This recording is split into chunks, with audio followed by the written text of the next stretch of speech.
Saint-Martin, le saint patron de l'abbaye Saint-Martin du Canigou. Est-ce que vous connaissez un peu Saint-Martin? Il a coupé. Voilà, c'est la scène la plus célèbre. Ouais. Effectivement, il est en train de couper sa cape, ouais. Pour donner la moitié à un mendiant qui grelotte de froid. La scène se passe au IVe siècle. Martin, en fait, est d'origine païenne. S'il s'appelle Martin, c'est en l'honneur du dieu Mars de la guerre. Et il est soldat pour l'armée romaine, il est d'origine hongroise. Et donc il y a cette scène qui se passe. À cette époque-là, il était tout jeune, il avait entre 16 et 18 ans. Il était obligatoire pour lui d'être soldat, puisque son père était vétéran. Et donc la règle du jeu impliquait que les fils des vétérans deviennent soldats à leur tour. Et à cette époque-là, il était en train de se préparer au baptême. Et on sait qu'une fois baptisé, alors on ne sait pas si c'est tout de suite après ou un certain temps après, eh bien, il a voulu quitter l'armée romaine. Et il est venu s'installer dans ce qu'était notre pays au IVe siècle. C'est une abbaye qui se trouve à 1050 mètres d'altitude.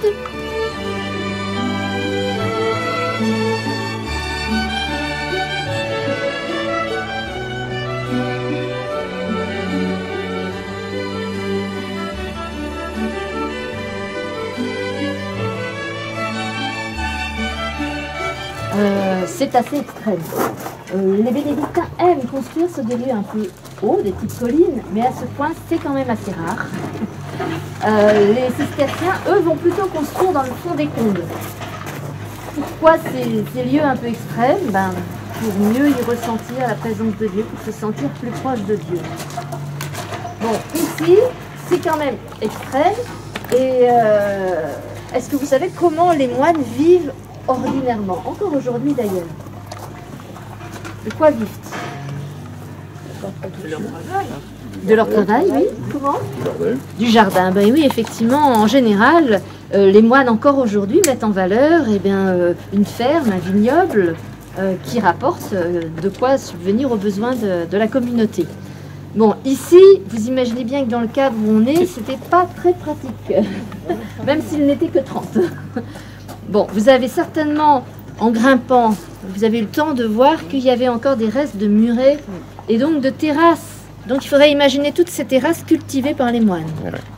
Ils ont fait rendre à la montagne tout ce qu'elle pouvait rendre. L'abbaye Saint-Martin du Canigou est le bâtiment le plus ancien, construit entièrement voûté dès son origine. C'est le plus ancien de la région. Et le beau moine.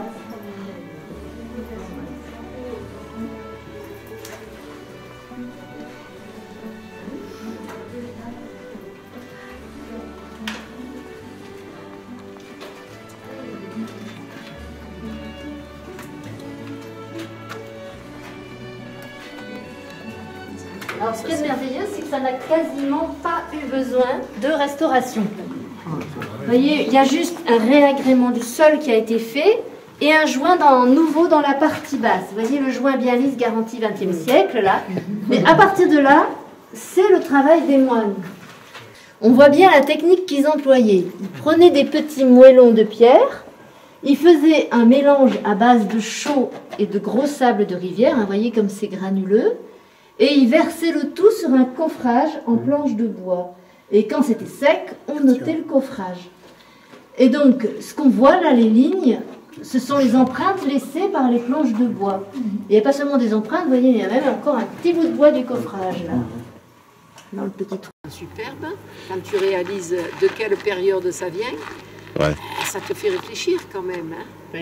Mais ça a été fait en plusieurs étapes. Ben oui, tu as vu. Et je pense que les moines ont commencé à faire l'église d'en bas pour eux.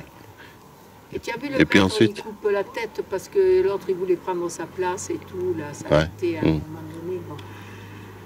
Il y avait de la cruauté aussi. Hein. Ça existait à l'époque, oui, mais ça n'existe plus maintenant, tout au moins chez nous. Voilà, c'est passé chez les Arabes. C'est vrai, en fait, les Arabes. C'est vrai, on n'y pense pas, mais attends, quand même. Mais c'était très beau, même tout l'établissement. Ouais, l'ambiance, l'atmosphère. Ah, ouais, non.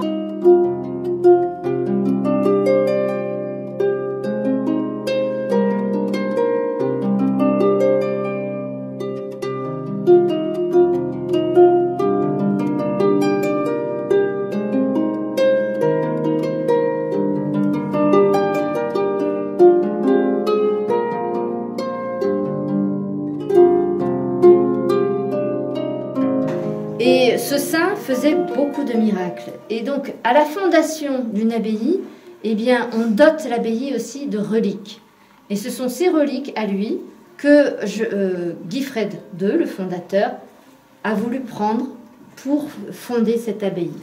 Donc, c'est à la fois une fondation spirituelle et c'est aussi, je dirais, une assurance vie. C'est-à-dire que, outre la protection spirituelle que le saint exerce sur l'abbaye, eh bien, cela attirait les gens qui venaient faire des pèlerinages à ces reliques pour pouvoir prier ce saint. Où est-ce qu'elles sont, Yvette, les reliques de Goldberry? C'était quand on était du côté des Cierges, là. Non, mais ça, il y a une petite partie. Ah, voilà, tu vois, Perpignan. Ah, ça, je sais pas. Non, mais ce qu'il y a aussi, c'est, regarde le site.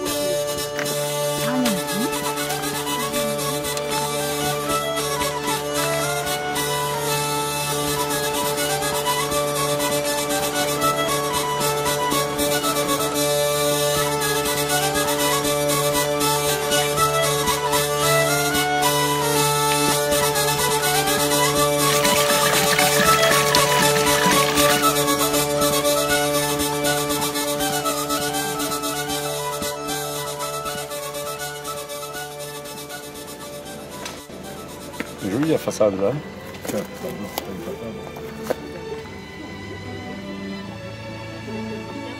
Mais honnêtement, ça fait envie, et ça on va avoir envie d'y aller quand même. Mais quelque part, il y a... Oui. Il y a quelque chose qui te... Ah, qui te dit là.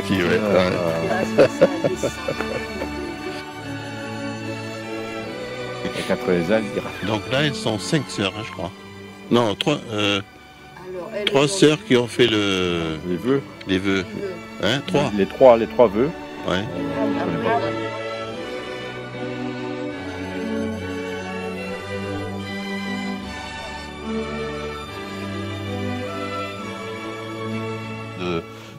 Par rapport au travail qu'ont fait les moines et les monastères avec ces fameuses terrasses et des terrains qui maintenant ne sont plus exploités, servaient à nourrir la population. C'est ce que j'allais te dire, c'est que les gens, ils étaient malheureux et que ça a été des gens qui a pu aider tous ces gens. Donc ça les a aidés, sans doute. Ouais. Voilà. Et bien d'un autre côté, c'était une façon aussi de les enrôler. Ah oui. Ici, on a 2 enfants, au pied et à la tête du défunt, de l'abbé défunt. Et vous voyez, ils sont tonsurés. Hein, la marque de l'appartenance à Dieu. Ce sont des moines, ces enfants. Et là, cette dalle qui date de quelques années plus tard, on voit que les enfants, ils vont grandir. C'est des adolescents. Hein? Alors, qui c'est ces enfants qu'on voit, ces enfants moines? Ce sont les moines oblats, les moines donnés par leur famille. Alors pourquoi on donnait les enfants? Il faut se rappeler déjà, en premier lieu, c'était pas tous des vocations précoces, certains peut-être, mais pas tous. Mais il faut se rappeler qu'il y avait la règle de l'hereu, comme on dit ici en Catalogne, la règle de l'héritier. Seul le fils aîné pouvait hériter de tout ce qu'avait son père. Donc, pour les garçons, il fallait trouver une autre manière de pouvoir subvenir à ses besoins plus tard. Et une idée parmi d'autres, c'était les cloîtres. Donc c'est à resituer dans un contexte. C'est sûr qu'aujourd'hui, ça nous paraît complètement fou d'imposer comme ça une vocation à un enfant. Mais à l'époque, c'était la vie qui nous choisissait plus que nous qui choisissions la vie. Peut-être qu'on s'avance aussi. On va s'avancer, tout doucement. Et vous voyez, ce clocher, il n'est pas posé sur l'église, mais à côté. Voilà. Est-ce que vous savez à quoi servaient les trous qu'on voit? Ça s'appelle des opes. Oui, c'est ça. On y mettait des poutres, ça permettait de construire un petit échafaudage, et on construisait ainsi progressivement. Vous voyez, et on voit les lignes derrière. Alors ici, on a 2 tombes. Elles sont taillées dans le roc, taillées dans le granit. Alors, à qui appartenait-elle? Celle-ci, c'est sûr, c'est celle de Guifred II, le fondateur lui-même, qui à la fin de sa vie a voulu se faire moine dans l'abbaye qu'il avait lui-même fondée. Alors, on a un document qui nous dit qu'il a lui-même creusé pendant ces 14-15 ans qu'il a passé à la fin de sa vie comme simple moine. Il a lui-même creusé sa propre tombe comme acte expiatoire pour préparer le ciel. 2,17 m à l'intérieur quand même. Pour le XIe siècle, il n'était pas petit le monsieur. Alors on sait que son arrière-grand-père, qui s'appelle donc Guifred le Poilu, lui il est très très connu, il y a des chansons de gestes et on en parle comme d'un géant. Donc je pense que c'est dans les gènes. Elle, une tombe de femme, on peut supposer que c'était la comtesse Guilla, c'est-à-dire sa première épouse qui est morte très jeune et qui a fondé l'abbaye avec lui. Il demande l'autorisation purement et simplement de perdre l'état clérical, hein, d'abandonner le vêtement monastique et il demande d'abandonner l'abbaye. Et ils obtiennent cette autorisation et donc ils s'en vont en 1783, juste avant la Révolution française. Avec eux, malheureusement, vont disparaître toutes les choses écrites, hein, les archives, les plans, l'histoire de l'abbaye écrite par les moines eux-mêmes. Et c'est vraiment très dommage parce qu'ils ont été visités par un autre moine bénédictin quelques années avant leur départ. Et dans le rapport, il écrit que les archives sont complètes depuis la fondation. Ensuite, eh bien, l'abbaye a été supprimée, hein, comme on dit, c'est-à-dire officiellement ce n'est plus une abbaye bénédictine.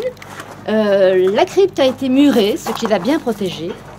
Et ben, elle a été livrée à elle-même. Ce qui fait qu'il y a des gens de la région qui se sont précipités pour prendre ce qu'on pouvait encore prendre. Donc ils ont pris les lauses des toits, ils ont pris les dalles de marbre, les chapiteaux, et ils se sont servis un peu comme dans une carrière des pierres taillées. Et donc l'abbaye a été très vite dans un état de grande ruine, de ruine très avancée, parce qu'un bâtiment qui n'a plus de toiture ne dure pas très longtemps.